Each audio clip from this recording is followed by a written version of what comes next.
اقبال پہلے شکوہ کی زبان کھولتے ہیں اور شکوہ میں وہ اپنے دکھڑے بیان کرتے. صفائے دہر سے باطل کو مٹایا ہم نے، نوع انسانی کو غلامی سے چھڑایا ہم نے، تیرے کعبے کو جبینوں سے بسایا ہم نے، تیرے قرآن کو سینوں سے لگایا ہم نے، پھر بھی ہم سے گلہ ہے کہ وفادار نہیں. ہم وفادار نہیں، تو بھی تو دلدار نہیں. لہجہ تلخ ہو گیا، فتویٰ متوجہ ہوا، لیکن جب جواب آیا تو سارا نشہ اتر گیا. لفظ وہی ہے، صرف صیغہ بدلتا ہے. پہلے تو کہا صفائے دہر سے باطل کو مٹایا ہم نے. رب سے شکوہ کر رہی ہے مشت خاک.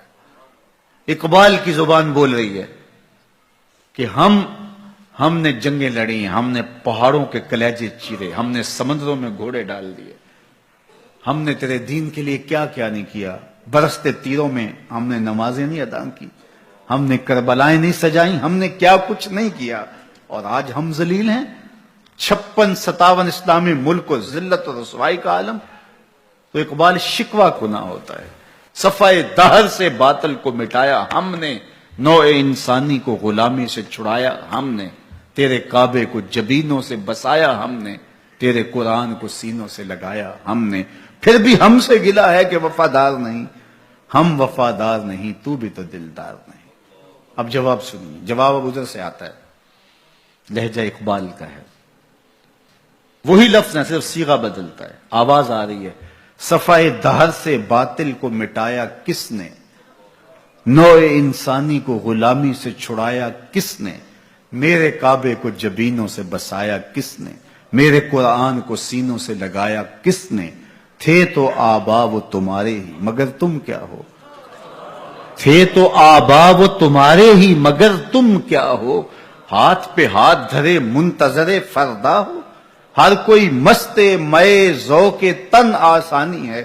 تم مسلمان ہو یہ انداز مسلمانی، حیدری فقر ہے نئے دولت عثمانی ہے.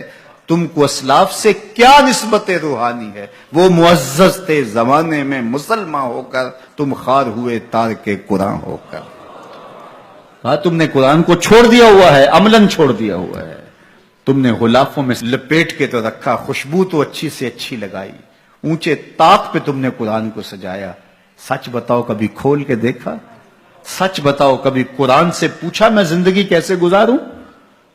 بھیڑ بن جائے مشکل بن جائے تو مشاورت کرتے پھرتے ہو، کبھی وکیلوں سے پوچھتے ہو، کبھی ماہرین سے پوچھتے ہو، کبھی کسی سے پوچھتے ہو بتاؤ میں کیا کروں، کبھی قرآن سے بھی پوچھا میں کیا کروں. یہ مصیبت کیوں آئی میرے اوپر، قرآن تو بتا میری کوتاہی کیا تھی. پھر قرآن بتائے گا کہ تو نے رب کا دامن چھوڑا تو آج رسوا ہو رہا ہے. وَأَنْتُمُ الْعَالَوْنَ إِن كُنْتُم مُؤْمِنِينَ. آجا حضور کا غلام ہو جا، آج اس سے سر پہ عزتوں کا تاج رکھ دیتے ہیں. تو قرآن کی طرف اقبال نے بلایا اور ان کا سارا فکر و فلسفہ اس کے ارد گرد گھومتا ہے. بلکہ میں آپ کو ایک بات بتاؤں، یہ کسی نے نہیں کہی، یہ کتنی بڑی بات ہے. اقبال نے کہا کہ اگر میں نے قرآن کی تعلیمات سے ہٹ کے ایک حرف بھی کہا ہو تو قیامت کے دن حضور کے قدموں کا بوسہ نصیب نہ ہو.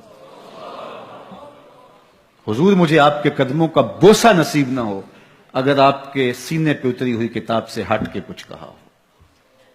اقبال ہی کہہ سکتے ہیں. تو ساری زندگی